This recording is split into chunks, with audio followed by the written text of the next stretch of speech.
I haven't landed in a plane since '9.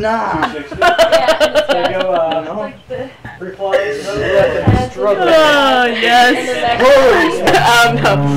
My name is Tamara Stone. I am a senior at UVM in the environmental engineering program, and I've been skydiving for 2 years now.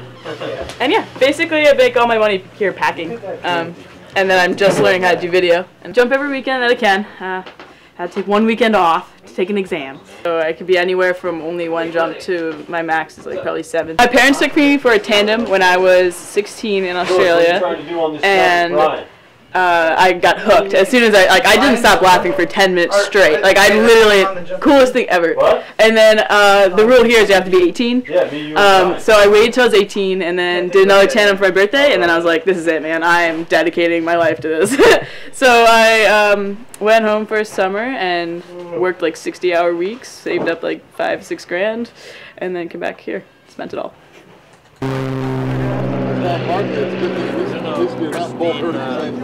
I know, that's what somebody else was saying. One of us could be capable of it doesn't really hurt. Tumbling helplessly through the sky, trying to hook each other up. When you become a skydiver, since it's all you think about, it's like you start talking to your friends that aren't skydivers, and you're like, hey, this other day we're doing this crazy jump, and you like go in, and they're like, you've told me about their last 50 jumps, like, cool. Like, so that's why we become really close within the drop zone. I mean, it's just, you just share that common passion, and since you're all, it's the only thing everybody's thinking about. You have to be able to accept the situation and just relax. You know, people when they first start jumping, since it's so crazy, your mind's telling you this is not what you should be doing. You should not be falling towards the earth like at terminal velocity. That's not normal. So your body's more rigid, and it's kind of crazy. You could tell how somebody's feeling and their emotions by how they fly, because if they're more rigid, they'll tend to like chip back and forth, and you can just tell like they're very wobbly. And so you can tell when somebody's comfortable in the air when they're just very smooth and slow.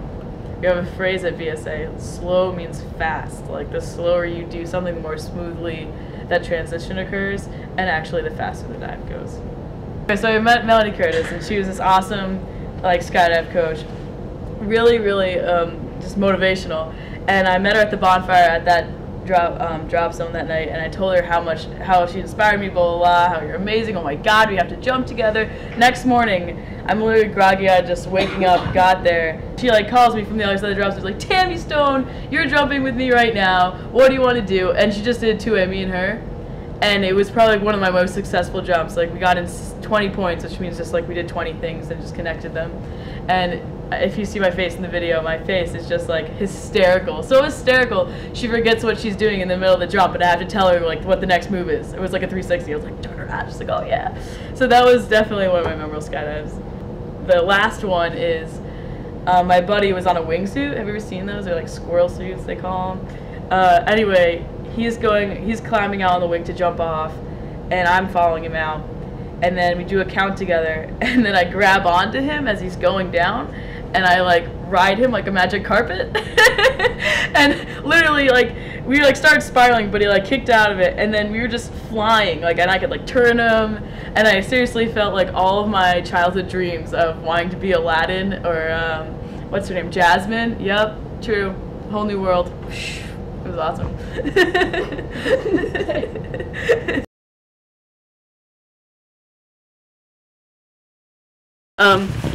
This is your pilot chute, and this is the hacky that we pull that makes everything come out. So we tuck it up and we fold it into this pouch, and we want to pull this out, and then this pin is pulled out of that loop. Dun, da, da. And then this opens up. All these rubber bands come undone, and your parachute's just nicely packed up in this to point it back. And then you're connected to your harness via these risers. And yeah, these are your emergency handles. So if you need a plan B, this will cut away your first parachute, and this will deploy your second. When you put it out, I'll point it out again. You'll know where it is. Don't worry. You dive out, you count to 2, and pull that sucker straight out. Okay? Okay. And there was the briefing. Here's the parachute. Let's have it.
how to live in the moment and to accept that, and it's okay to like totally forget about your worries for a little bit, focus on this one thing and have exuberant amount of fun, and then, you know, reapproach your problems later. That's cool. And it's also just, it's taught me about dealing with like high pressure, high stress situations really calmly. Say something's like, you think something's gonna go wrong, say your parachute opens and you have line twists, which aren't a big deal. All you have to do is pull your risers apart, kick your legs like you're on a swing, you know, you have to spin around, no big deal. But when you first get them for the first time, you're like, oh my gosh, like this is bad, like do I have to cut it away? Do I have to use my second chute? And you're like, okay, no, chill out, like just separate your risers, kick it out, it's cool. And various other situations like that skydiving where for a second you'll be like, oh my god, and you're like, okay, take a deep breath, relax, it's cool. So it's definitely taught me a little bit of that. It's also kind of changed my priorities in life. Like as a college student, as a sophomore college student, a lot of the people on the weekends are just, they want to go to frat parties, they want to get wasted. That's all people like to do on the weekends here, you know? But it kind of changed my priorities to like look over those values and changing my values to just wanting to hang out with this group of people that was kind of more like a family, and just having fun all day skydiving, and then at night, you know, hang around a bonfire, have 1 or 2 beers, you know, like relax with your family. I don't know, it's just a different value. You're not like, it's not superficial, it's very real. It's a very real feeling. Skydiving rocks. And we love what we do. We do what we love. That's basically it. Right? Right, Robert? Just live your life, baby. Just live your life, man. Live the life you love. Live the life you love. Live in the moment. Easy, George. 100% just like fun. And it's like the coolest thing ever. Spontaneous freedom. That's what I like to call it.